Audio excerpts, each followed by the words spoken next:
manifestation à elle seule suffit pour obtenir ce référendum?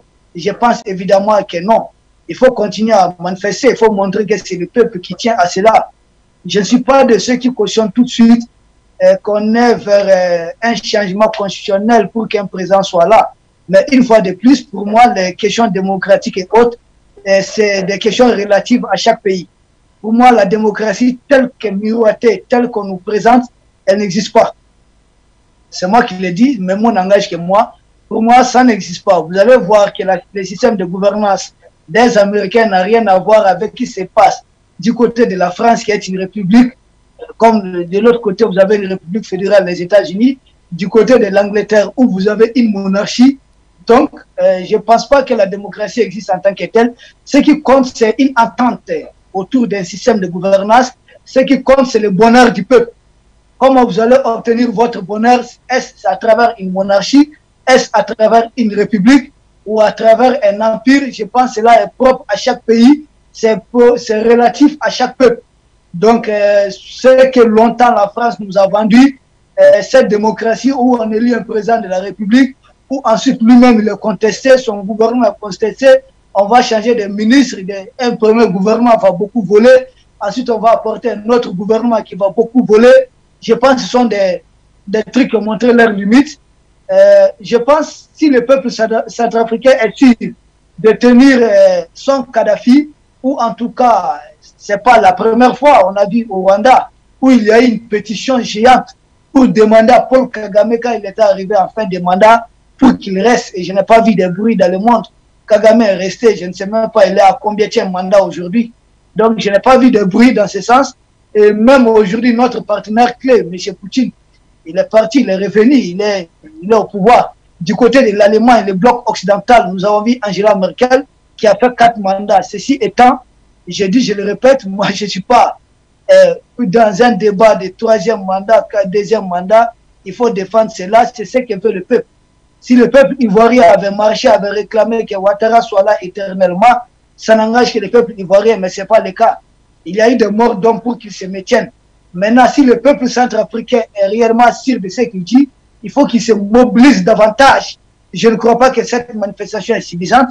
Il faut d'autres manifestations. Il faut montrer réellement que c'est la volonté du peuple. Et si c'est la volonté du peuple, le peuple même, à défaut d'obtenir ce référendum que les autorités peuvent en tout cas mettre en place, le peuple peut déjà d'ailleurs organiser un référendum de façon symbolique et on va voir le taux de pourcentage que cela peut mobiliser. Je pense que ce sont des outils crédibles aujourd'hui qui puissent pousser et aller vers un référendum. Si le référendum vote pour oui, il faut aller dans ce sens, je ne vois aucun problème.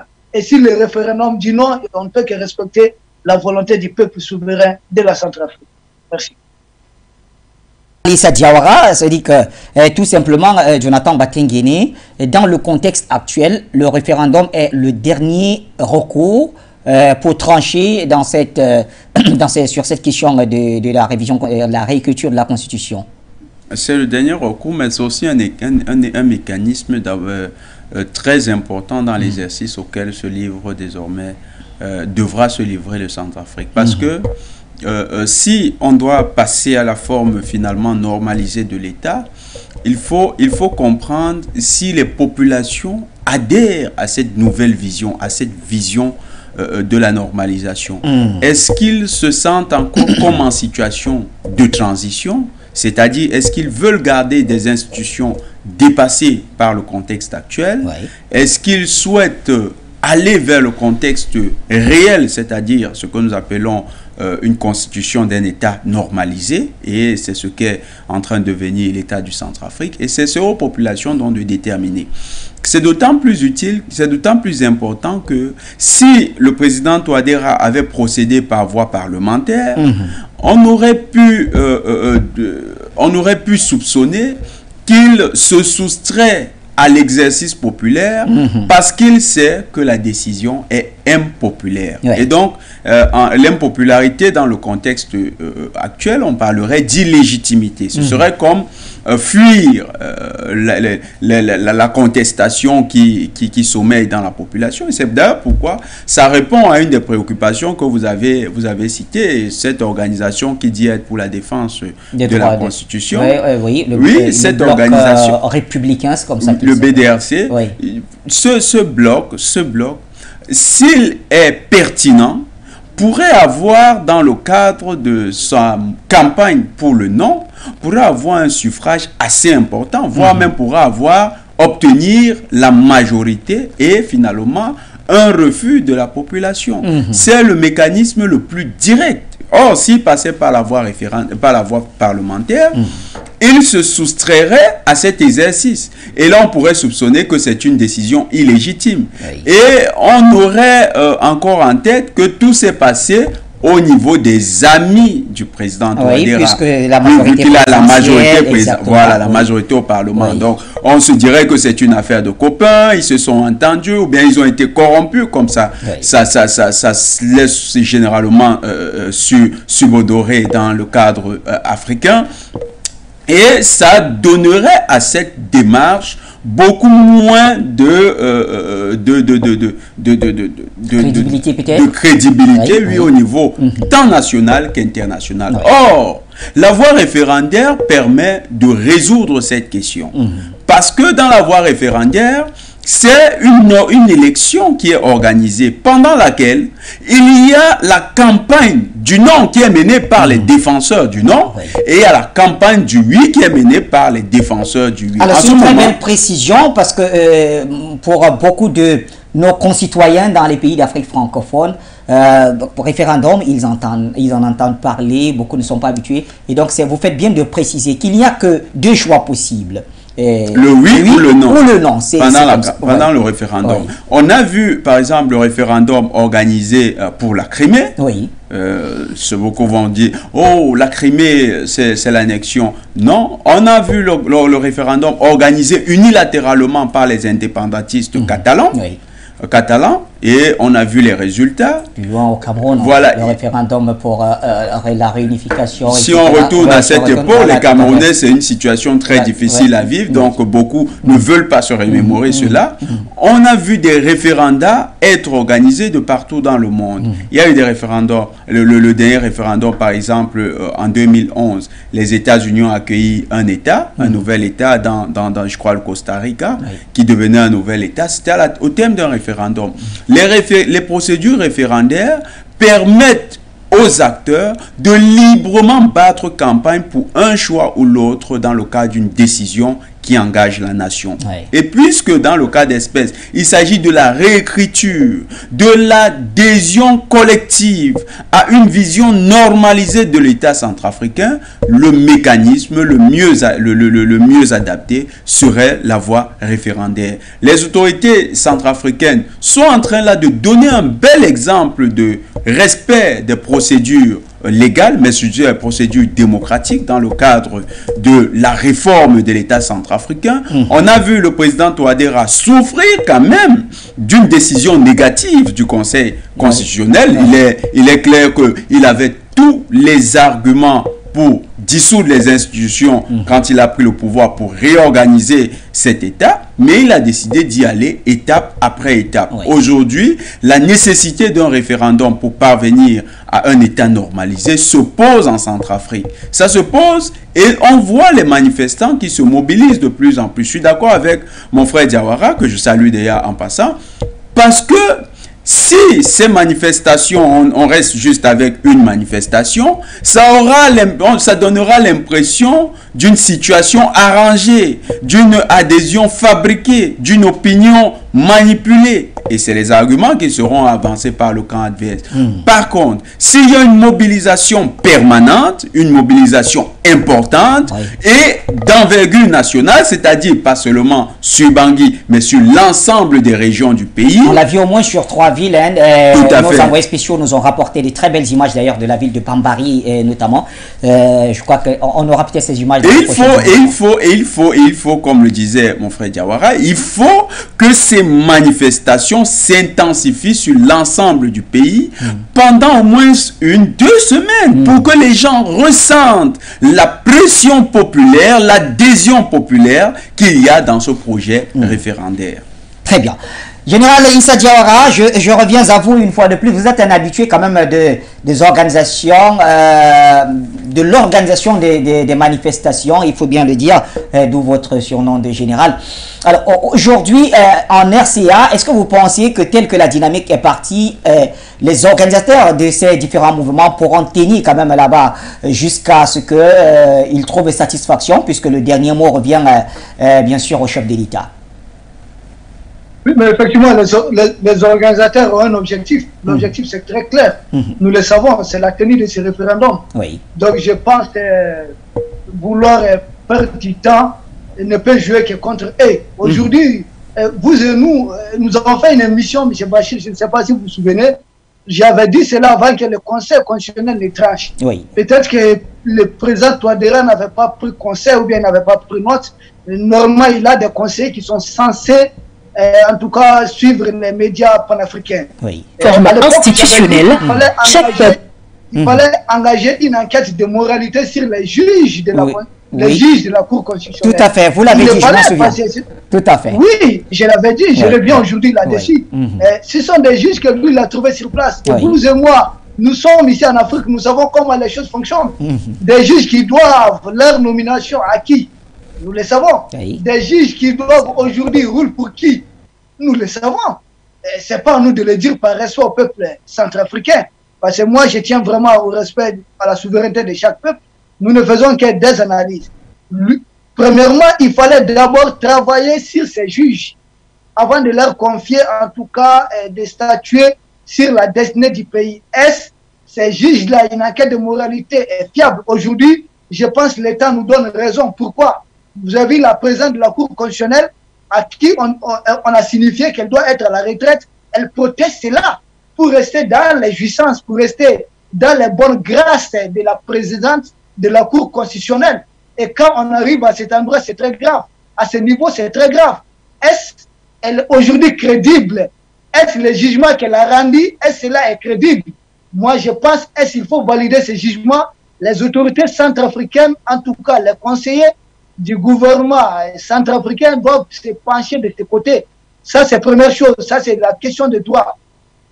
Ensuite, maintenant, la question de légitimité populaire. Vous avez aujourd'hui refusé un référendum.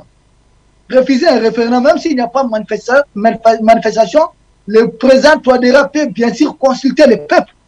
S'il est en difficulté comme ça face à la Cour constitutionnelle, c'est un droit. Il est le chef suprême du pays. On dit d'ailleurs que la Constitution lui confère certains pouvoirs, même qui ne sont pas écrits, pour la stabilité du pays. Ça fait partie de ses prérogatives. S'il doit consulter directement le peuple, s'il y a certains qui disent non, il ne doit pas avoir ça, d'autres disent oui, mais il est en droit d'engager aujourd'hui une consultation populaire. C'est pourquoi je dis, le référendum est une consultation populaire, c'est l'acte le plus légitime dans ce qu'on appelle la démocratie. Moi, je ne reconnais pas la démocratie en tant que telle, mais si je crois à quelque chose, c'est cette consultation populaire. Maintenant, la consultation populaire, il s'agit de demander, de poser la question à tous les Centrafricains qui ont l'âge de voter. Êtes-vous d'accord, oui ou non? Il n'y a que ces deux options. Soit vous votez pour le oui, soit vous votez pour le non. Ce que l'opposition peut faire. L'opposition doit veiller à ce que cette élection référendaire ait lieu dans des conditions qui soient crédibles, qui soient transparentes. Que cette consultation populaire soit la plus transparente que possible. Ça, c'est le travail de l'opposition. C'est le rôle de l'opposition. Et qui est libre aussi de battre campagne pour dire non, on n'est pas d'accord. C'est un acte démocratique. Refuser aujourd'hui un référendum, bien sûr, si les organisateurs sont conscients, c'est bien sûr s'opposer à leur propre démocratie. S'ils sont conscients, c'est s'opposer à la volonté, bien sûr, populaire. C'est un acte légitime, un acte populaire, bien sûr, qui tranche, qui départage, en tout cas, les différentes parties. Moi, je pense que le référendum est aujourd'hui le dernier recours, c'est l'ultime recours qui va bien sûr viser à trancher, en tout cas à libérer chacune des parties. Maintenant, parallèlement à cela, la présidente de la Cour constitutionnelle refuse d'aller à la retraite. Or, elle a l'âge à la retraite. Vous connaissez un peu en Afrique. Les vieux veulent travailler à la place des jeunes. Est-ce qu'il faut autoriser cela? Moi, je pense non, ce sont des choses qu'il ne faut pas encourager. Elle a fait son temps. Tanti, maman, grand-mère. Maintenant, tu dois aller à la retraite. C'est bon, tu pars. Il faut laisser maintenant la jeune génération prendre le relais. Vouloir faire ton temps et faire le temps de tes enfants et de tes petits-enfants, c'est des actes inadmissibles. En son temps, très tôt, avant que cette Cour constitutionnelle, ce Conseil constitutionnel tranche, nous avons dit qu'il fallait engager une enquête de moralité sur chaque juge, en tout cas, de ce Conseil constitutionnel. Malheureusement, ce n'était pas le cas. Ce n'est pas encore perdu. Mieux vaut tard que jamais. Il faut aujourd'hui, je pense, le pouvoir centrafricain n'a que ces deux cartes sous la main. C'est-à-dire enquêter au niveau de la Cour constitutionnelle et bien sûr voir les motivations derrière. S'il n'y a pas eu effectivement collision avec la France et de l'autre côté, bien sûr, engager cette consultation populaire. Voici les deux cartes que nous avons. Le pouvoir centrafricain a sous la main. Et aujourd'hui, les soutiens du pouvoir, tout comme les soutiens de l'opposition, les manifestations sont permises. Si les soutiens du pouvoir sont sûrs de leur capacité de mobilisation, s'ils sont sûrs que c'est la volonté de la majorité des Centrafricains, il faut occuper le riz, il faut montrer qu'en réalité, vous êtes du peuple centrafricain. Et finalement, si vous n'avez pas ce que vous voulez, voici ce que vous comptez engager comme acte. Et ce n'est pas un président qui va vous dire de le faire. Ce n'est pas un ministre qui va vous dire de le faire. Vous êtes des Centrafricains, vous êtes le peuple centrafricain, c'est vous qui avez assez souffert. Donc c'est vous qui connaissez, c'est vous qui savez aujourd'hui ce qui est bon pour la Centrafrique. Merci. Diawara, avant de revenir vers Jonathan Batengene, permettez, messieurs, que je donne la parole à certains de nos téléspectateurs, parmi lesquels l'un des plus fidèles, Zerfel, depuis l'Allemagne. Bonsoir Zerfel. Ok, bonsoir Bachi, bonsoir mon frère Jonathan, bonsoir à tous les techniciens de Forum TV. Moi, je voudrais dire quelque chose, parce que tous les enseignants qui prennent le pouvoir en Afrique, c'est-à-dire que si vous avez vu le cas du président Gbagbo, aujourd'hui c'est le président Faustin qui est là, c'est un enseignant. Parce que la démocratie, c'est-à-dire qu'en Afrique, quand tu veux appliquer ce genre de mot démocratie là, l'Africain n'attend pas ça. Parce qu'ils ont vécu pendant des années la dictature des Français là. Ils étaient au pas. Aujourd'hui, le monsieur, il veut instaurer quelque chose pour tout le monde. On met les bâtons dans ses roues. Et lui aussi, il est là. Il n'a qu'à prendre des décisions parce que ce sont les mêmes décisions que le président Gbagbo n'a pas prises aujourd'hui. Puis on est dans cette affaire-là. Parce qu'il a voulu faire la démocratie dans la démocratie. On a aujourd'hui des problèmes en Côte d'Ivoire. C'est la même chose qui se répète en Centrafrique. Parce que comme ces gens qui sont là, il est le président ou il n'est pas le président. Ça, c'est la moindre des choses. Parce qu'il faut taper le poing sur la table pour dire que toi, tu es là. C'est toi qui nommes des gens et c'est toi qui leur permet d'être à ces postes. Et ils n'ont pas... Parce que toi, tu dis non, c'est la démocratie, on doit laisser tout le monde. C'est en ce moment, il veut te mettre en retard pour ne pas travailler. Alors, donc, toi, il ne faut pas rentrer dans leur jeu et puis traîner les pas avec ces histoires de ce qui n'a ni tête ni queue. Et puis, vous allez traîner là et les années passent et les jours passent et puis il n'y a rien. Ça, moi, je ne suis pas d'accord avec ce genre de comportement des enseignants qui prennent le pouvoir. Là. Vous avez vu au Mali, on parle et c'est propre. Ça, c'est la moindre des choses. C'est comme ça qu'il faut parler avec l'Africain. Parce que ce n'est pas le chicotage des bâtons, mais il faut t'imposer à lui pour dire que c'est toi qui es là. Vous l'avez mis le monsieur là pour diriger le pays. Alors, tout ce qu'il va dire, celui qui est contre, il le met de côté. Mais si ces femmes-là, cette femme qui ne veut pas aller à la retraite, là, elle est qui? Qui l'a mis là? C'est pas le président? Ah mais ça, ce sont des choses, on n'a même pas besoin même de discuter ou d'en parler même en public. Ça, c'est automatiquement, elle est effacée, chef de la fonction publique. Alors moi, je ne sais pas pourquoi on fait des débats sur ce genre de trucs, et quand les années vont, les jours vont passer, les années vont passer, et voici des gars qui n'ont ni queue ni tête, vont surgir dans le pays, et on ne sait pas où mettre la tête. c'est maintenant ou pas. Ça, c'est la moindre chose. Vous êtes des politiciens, des grands choses, comment dirais-je, sur le plateau là. Dites la vérité à ce monsieur-là. Pour arrêter ce genre de comportement, bien sûr qu'il est bien posé, dans la tête. C'est un mathématicien. Mais il faut faire des choses comme l'Africain aime. C'est-à-dire qu'il faut taper le poing sur la table et puis tu avances. Celui qui ne veut pas monter dans le train, tu le mets de côté. Merci Azerfel pour la... Pas besoin de, comment dirais-je, d'attendre trop de l'extérieur avant d'avancer. Non, parce que ceux qui font un pas devant et puis ils font 3 pas derrière. Ouais. Écoute les choses, les occidentaux. Merci Azerfel, merci très à notre ami Azerfel pour la contribution. Nous avons commencé avec un tout petit retard. Du coup, on va y aller très rapidement. Je vois Dame Cissé qui essaye de nous joindre. Est-ce que oui, c'est bon. Madame Cissé, bonsoir. Bachir. Bonsoir.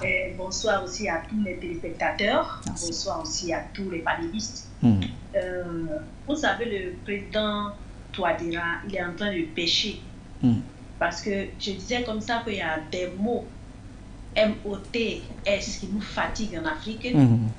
Zefel l'a dit, la demonstration of crazy et puis la diplomatie. Je ne sais pas ce que ça veut dire. Oui. Est-ce que aujourd'hui nous sommes au stade où nous sommes, nous avons besoin de patriotes à la tête de nos pays. On n'a plus besoin de tergiverser avec ces mots qui nous fatiguent, qui vident de sens là. Démocratie, démocratie. On n'en a pas besoin. On veut des patriotes seulement à la tête de nos États, comme au Mali, au Burkina, en Guinée et en Centrafrique. Il faut un patriote. Et le président Touadéra, c'est un patriote parce que il a déjà, les résultats sont là. Il a, comment on appelle ça, libéré son pays des terroristes. Oui. Maintenant, il veut remplir pour un 3e mandat. Voilà quelqu'un, on peut lui donner autant de mandats parce que on voit les fruits de son travail, on voit les fruits de ses actions. Mais la population centrafricaine, on n'a pas besoin d'aller faire un référendum. Il y a des fois où on est en train de perdre le temps. Où nous sommes là, nous n'avons plus le temps à perdre. Est-ce que qui va s'opposer à ce qu'il change la constitution? Personne. C'est seulement des gens tapis dans l'ombre là-bas qui servent la cause de la France-Afrique, qui sont payés pour ça, qui sont là pour tuer l'Afrique, tuer la Centrafrique. C'est ceux-là qui sont en train de mettre les bâtons dans les roues. Si la France n'est pas d'accord, qu'elle aille au diable, parce qu'en Côte d'Ivoire, ici, son poulet qui est là, il viole la Constitution tous les jours.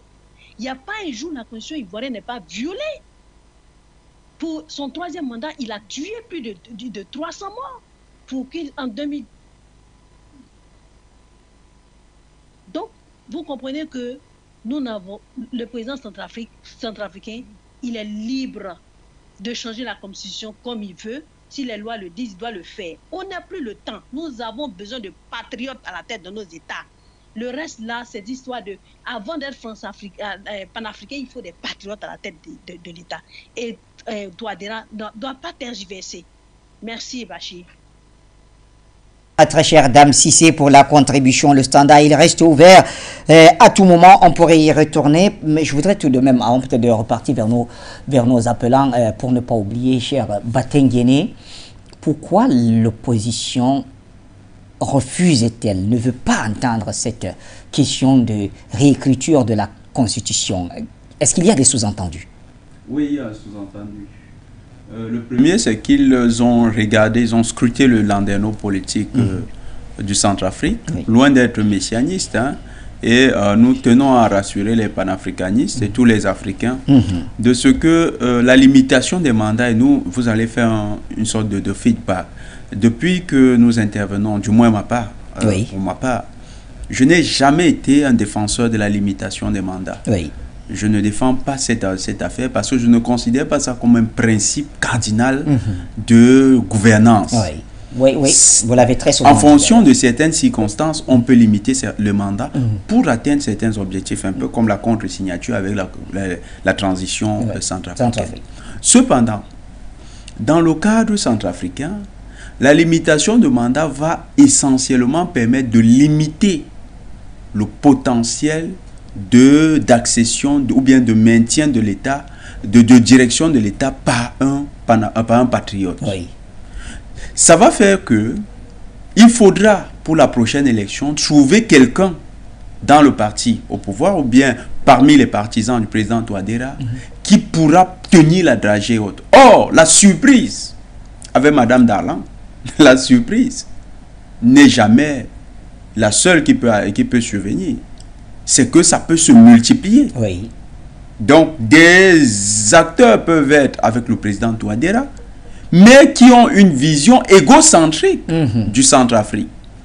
Et il faut aussi savoir que dans les périodes transitoires, dans les États en phase de normalisation, et nous prenons pour preuve les États qui sont passés par des crises sécuritaires, vous allez prendre le Vietnam, vous allez prendre la Chine, vous allez prendre, parce que les gens ne savent pas, mais la Chine, c'est une période de guerre civile après la Première Guerre mondiale. Tout à fait. Guerre civile. Oui. Et d'ailleurs, c'est pourquoi Mao Tse-tung, pour tenir tête aux forces de Chiang Kai-shek, qui était le Kuomintang, a dû perdurer à la tête de l'État.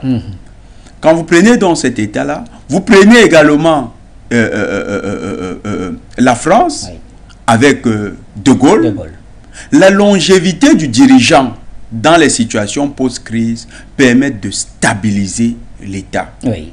Et ça, c'est très important. Nous le disons aussi à l'attention de tous les autres Africains qui sont en train de sortir des situations de crise. Au sortir d'une crise, vous avez une génération qui a été profondément psychologiquement impactée par la situation de crise. Et cette génération, quand on dit psychologiquement profondément impactée, ce n'est pas que par les traumatismes, c'est aussi par les pratiques de l'économie de la guerre et de l'économie de la crise. Parce que chaque crise a son économie. Or, dans le cas centrafricain, l'économie de la crise est généralement entretenue par des individus égocentriques qui ne font commerce qu'en devenant des entrepreneurs de guerre et entrepreneurs du chaos, qui ne trouvent leur compte qu'en servant les intérêts de puissances étrangères. Cette psychologie est encore profondément ancrée au Centrafrique. Donc, à l'heure actuelle, tenir le pari de la passation du pouvoir par le processus qu'on appelle l'alternance, c'est courir le risque de transférer le pouvoir à un potentiel égocentrique qui arrivera avec les mêmes travers. Donc, pour l'instant, le Centrafrique a besoin de quelqu'un qui a fixé un cap pendant une durée. Et la durée, vous avez vu Jerry Rawlings, c'était 11 ans. Oui. Dans les situations post-crise, à partir de 10 ans, après la gestion du nouveau chef de l'État qui a réussi à stabiliser, on l'appelle en sciences politiques légèrement stabilisateur, après 10 ans, il y a comme une stabilisation même du jeu politique dans le pays. Et une certaine maturité quand même au niveau de la... Et il y a une acquisition, parce que les réflexes de participation à la vie civile et les réflexes de participation au jeu politique commencent à se faire au sein d'une classe politique qui s'émancipe des travers du passé. C'est ça qu'il faut créer. Il faut qu'on ait une classe politique qui s'habitue au discours politique, au combat politique, aux luttes politiques, à aller mobiliser les populations, à aller mobiliser leur base électorale, à créer des partis politiques, à susciter un engouement autour d'une idée politique et à construire autour d'une idée politique avec des idéaux républicains. Parce que les idéaux républicains sont très importants. L'idéal républicain veut qu'il y ait une ligne rouge à ne pas franchir. On ne peut pas soutenir les terroristes, on ne peut pas créer de rébellion, on ne peut pas créer de mouvements qui puissent nuire à la sécurité des populations dont on prétend vouloir un jour garantir l'avenir. Merci Jonathan Batengene. Alors, il y a deux appels qui nous rentrent. Ce sont des dames, Alice Kwasi et Marie Poto. Alors, on va commencer par qui signer? Alice Kwasi, c'est ça? D'accord. Alice Kwasi, bonsoir. Ok, bonsoir Bachir. Bonsoir à vous, chère dame. Bonsoir tous ceux qui sont sur le plateau. Alors pour la Centrafrique, ou bien je ne sais pas si on dit le Centrafrique. On va s'y habituer petit à petit. Donc, déjà même le président Touadéra qui limoge celle qui ne veut pas aller à la retraite. La première des choses qu'il doit faire, c'est de la limoger parce qu'elle n'est pas au-dessus de la loi. Oui. Quand ton âge atteint la limite de la retraite et qu'on te demande de partir, tu t'en vas. Oui. Parce que celle-là, celle qui ne veut pas partir, là, elle a quelque chose qu'elle cache. Elle a quelque chose qu'elle cache parce qu'elle a envie d'être candidate aussi. Donc, on lui demande de partir, elle ne veut pas partir. Ce sont ces personnes-là que les Occidentaux passent pour foutre le chaos dans ce pays où il y a la paix en ce moment. Donc, le président, il ne faudrait pas qu'il reste dans son coin pour observer. C'est à cause de lui qu'aujourd'hui, ce pays-là est calme. À cause de lui, le terrorisme a reculé. Donc, il va falloir qu'il fasse vraiment attention de ne pas s'amuser avec ce pays-là. Parce que les Centrafricains ont tellement souffert. C'est à cause du président Touadéra qu'aujourd'hui, les Centrafricains respirent un peu. Ils peuvent manifester, ils peuvent aussi dire non. Parce qu'à l'époque, est-ce qu'on voyait les opposants? Où le pays était encerclé par les rebelles, là, on voyait les opposants?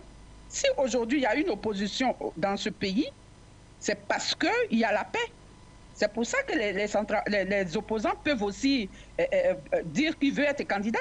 Mais quand il y a la guerre, quand il y a les terroristes, quand il y a les armes qui pleuvent sur la tête des Centrafricains, l'opposition était où en ce moment-là? Donc le président Touadéra, il a le devoir, le droit de changer même la constitution et puis faire même 3e mandat, 4e mandat. Et d'ailleurs, ceux qui veulent être candidats là-bas, il faut qu'ils soient panafricains. S'ils ne sont pas panafricains, on ne doit même pas prendre leur candidature. Qu'ils changent la constitution pour dire que celui qui vient être candidat, là, il faut qu'il soit panafricain. Il faut qu'ils disent qu'aujourd'hui, nous, on ne veut plus du franc CFA. On ne veut plus ça, on ne veut plus traiter avec les gens qui nous pillent. Vraiment, parce que le Centrafrique a trop souffert, quoi. Sincèrement, ils ont tellement souffert qu'aujourd'hui, il faut quelqu'un qui tienne tête. Il faut quelqu'un pour son peuple. Il faut quelqu'un pour... C'est pas la peine que Touadéra reste là pour regarder, pour observer. Il faut chasser tous ceux qui fatiguent ce pays-là. Regarde, on voit au Mali, hein, quand ça ne va pas, il te dit prends la porte. Assimi Goïta, lui, il ne joue pas. Prends la porte. Parce qu'avec ces gens-là, ces Occidentaux, si tu n'es pas dur, ils vont encore mettre le feu dans ce pays-là. Donc, bon, voilà quoi. Bonne soirée à vous. Je ne vais pas prendre le temps aux autres. Donc, voilà. Merci Alice Kouassi pour la contribution. Alors tout à l'heure, je voyais Marie Poto. Apparemment, on prendra cet appel tout à l'heure. Allons avec Abou qui nous appelle depuis l'Angleterre. Cher Abou, bonsoir. Bonsoir, mon très cher frère Bachir Ladan. Très du bonheur de vous revoir en cette première édition. Le premier jour de la semaine, le meilleur journaliste du monde. En tout cas, santé vous salue avec beaucoup de déférence. Je salue le brillantisme, Bantegene, Jonathan et tous les autres invités avec déférence. Une fois que j'ai dit cela, Bachir, vous savez, en ce qui concerne la problématique d'aujourd'hui, nous répétons et nous sommes fermes dessus. Nous sommes à l'aide du verso. Nous ne sommes pas à l'aide de la tergiversance, à tergiverser. Donc, nous avons dit quoi? Que les Africains maintenant doivent faire comme en Europe. Un patriotique acte dans toutes nos constitutions. Ça dit quoi? Ça dit que tous ceux qui rament à compte courant, on doit les éliminer. Parce que, comme Dieu me dit toujours, il est mieux qu'une personne meure que 100 personnes meurent ou 10 personnes meurent. Donc, il faut éliminer ces relais européens-là, les relais france-africains qui sont parmi nous, pour que les autres Africains puissent vivre. Donc, il n'est plus question de laisser les Africains mourir pour l'ambition d'une seule personne africaine égoïste. Donc, c'est fini ça. On dit que nous sommes fatigués de ça. C'est pourquoi que maintenant, il faut qu'on soit clair. Nous, on a dit quoi? Notre panafricanisme que nous défendons, c'est le panafricanisme qui est tout concours pour l'intérêt pour l'Afrique. Tout ce qui concourt dans l'intérêt de l'Afrique, pour nous, est panafricaniste. Donc, pour nous, Ange Touadéra est panafricaniste parce qu'il se bat pour l'évolution de l'Afrique. Le Mali est panafricaniste parce qu'elle se bat pour l'évolution de l'Afrique. Tout dirigeant qui cherche l'intérêt de l'Afrique, nous, de facto, il est panafricaniste. Mais tous ceux qui viennent contre l'intérêt de l'Afrique, pour nous, ils sont les descendre. On n'a plus le temps de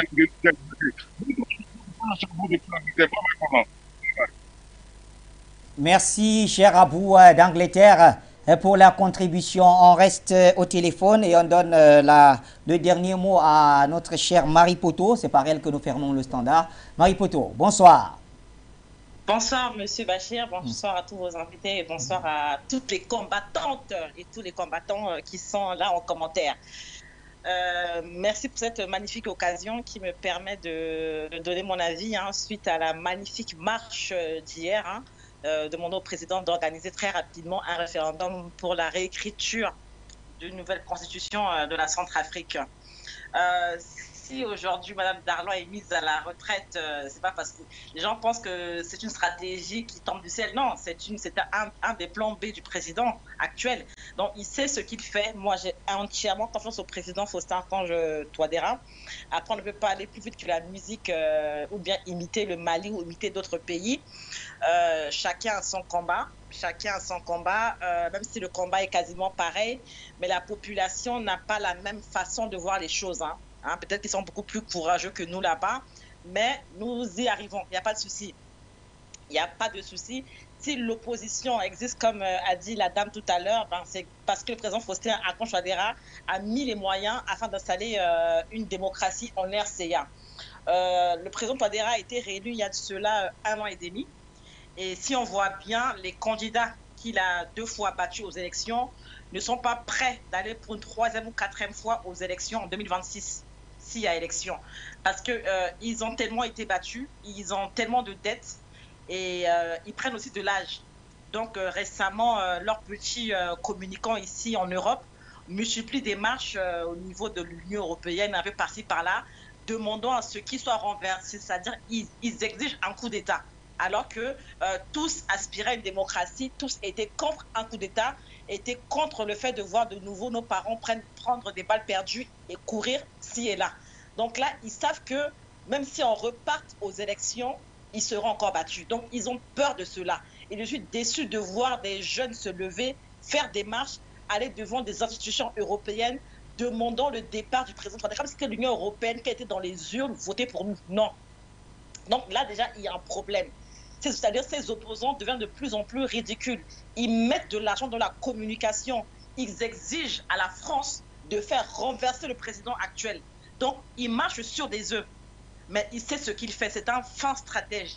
Et c'est un bon mathématicien, comme vos invités l'ont plusieurs fois dit. Il sait ce qu'il fait.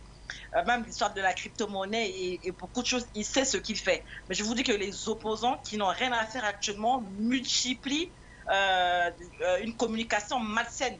Ils sont en train de préparer des coups d'État de différentes manières. Mais de nouveau, ils seront terrassés. C'est-à-dire, c'est ça qu'ils oublient. Je ne prends pas le Tchad comme exemple, mais on a beaucoup laissé ces opposants faire des marches, crier ci et là, injurer le président sur toute la toile. Ce que Bozizé n'aurait jamais laissé faire. Donc, je vous dis qu'ils ne sont pas prêts d'aller aux élections et beaucoup sont français de nationalité. Donc, ils ont peur que cette réécriture les mette de côté parce que c'est prévu. Jusque-là, on ne parle pas d'un 3e mandat du président actuel, non. On parle de modifier certains articles qui ne seraient pas à notre goût. Mais au lieu de modifier, on veut tout réécrire. On veut que ce soit nous-mêmes qui puissions écrire notre constitution. Mais les opposants ont peur parce qu'ils ont 2 pays, ils ont 2 patries. Merci Marie Poto. Souffrez que je reprenne la parole. Qui va doucement, va sûrement. Moi, j'ai confiance au président Touadéra. Et donc, merci beaucoup, Singila Mingi Mingi. Singila Mingi, ma chère Marie Poto. Eh bien, on n'a plus qu'une petite minute. Une petite minute pour Peter Brown. Alors, on va lui donner cette minute, Peter. Il la mérite. Peter, bonsoir. Bonsoir, M. Bachir. Merci, call center. Et je veux remercier la sœur centrafricaine qui a parlé tout à l'heure. Je vais être très, très, très bref. Oui. Je donne 3 points. Le premier point, c'est l'élection de Xi Jinping pour un 3e mandat. Donc, oui. L'Europe n'a pas parlé. Personne n'a ouvert la bouche pour parler, pour faire de critique. Donc, ils n'ont pas à critiquer le référendum de République Centrafrique. Ça, c'est un. Deuxièmement, la France est prête à faire une guerre contre la Centrafrique, et ça, c'est une information confidentielle que je vous donne, pour empêcher que ce référendum soit fait, non seulement, mais en plus, vu que ce référendum va écarter certaines candidates qu'ils ont placées, alors il faut créer le chaos. On se retrouve dans une sorte d'inversion. par rapport à ce qui se passe en Ukraine aujourd'hui. Et le troisième point essentiel que je veux souligner, c'est que aujourd'hui, je pouvais dire le 4e département d'outre-mer de la France, qui était la République de Centrafrique, qui sort de façon très violente de carcan français, va leur échapper et les rendre vraiment dans une forme de dépendance bientôt, parce qu'à partir du mois de décembre, ici en Europe, ça va être très, très, très, très, très, très chaud au niveau de l'énergie, au niveau des matières premières, parce que tout simplement, on va connaître une sorte de crise économique mondiale qui va frapper l'Europe. Alors, il est hors question que la France, qui a perdu le Mali, perde le Centrafrique. Donc, moi, je demande au président Touadéra de redoubler de vigilance. C'est un peu l'objet de mon appel ce soir, pour essayer d'infiltrer tous les points clés afin que rien ne puisse se passer, parce que c'est prévu pour le mois de novembre. Je vais m'arrêter ici. Merci, M. Bachir. Merci à vous, merci infiniment à vous également. Alors, Général Diawara et notre cher Jonathan Batengene, souffrez qu'on ne retourne plus vers vous. Malheureusement, le temps nous tient à la gauche. Nous sommes arrivés à la fin de cette édition, mais je voudrais bien garder le même panel le pour-demain, puisque nous devons aborder notre second sujet, qui sera certainement le sujet unique, la visite du président Sissoko Embalo du côté de la Russie, une visite qui le conduira également à Kiev, en Ukraine. Merci à vous deux, messieurs, et merci à tous ceux qui ont participé à cette émission. Nombreux étaient-ils. On se retrouve donc demain à la même heure pour le même programme, Inch'Allah.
Vous avez un pays comme le Mali qui a été très critique envers la CEDEAO.